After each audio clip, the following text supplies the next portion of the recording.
Where the wild things are.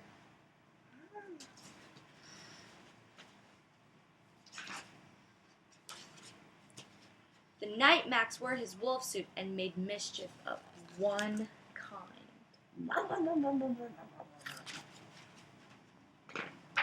And another.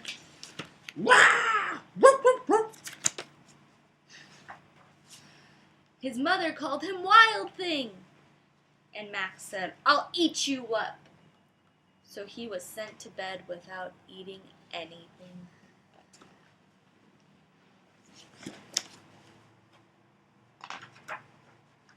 That very night in Max's room, a forest grew. And grew.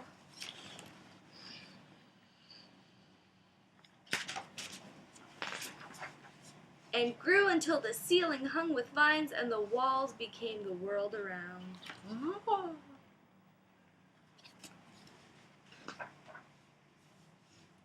And an ocean tumbled by with a private boat for Max, and he sailed off through night and day.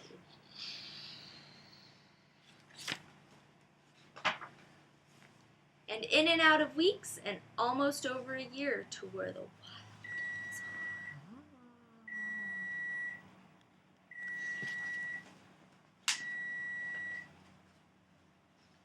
And when he came to the place where the wild things are, they roared their terrible roars, and gnashed their terrible teeth, and rolled their terrible eyes, and showed their terrible claws.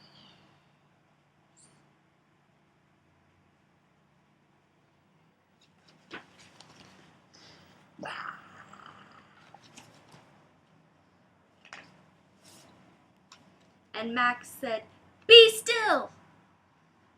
and tamed them with the magic trick of staring into their yellow eyes without blinking once.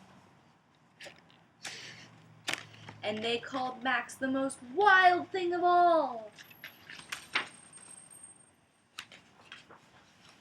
and made him king of all the wild things. "And now," cried Max, "let the wild rumpus start!"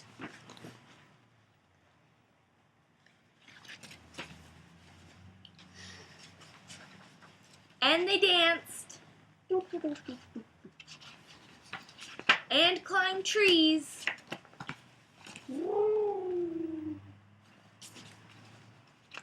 and appointed Max king of all the wild things. King of all the wild things. "Now stop," Max said, and sent the wild things off to bed without their supper. And Max, the king of all the wild things, was lonely and wanted to be where someone loved him most of all. Then all around from far away across the world, he smelled good things to eat. So he gave up being king of where the wild things are.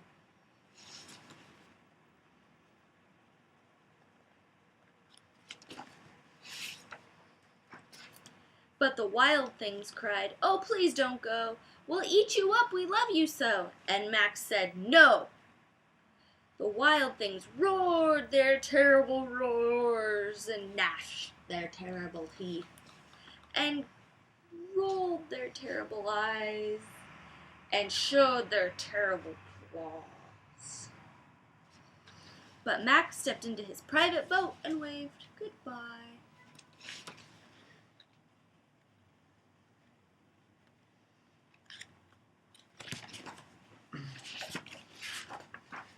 And sailed back over a year, and in and out of weeks, and through a day.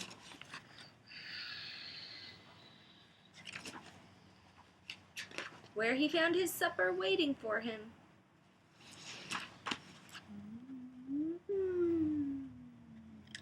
And it was still hot. The end. Bye-bye.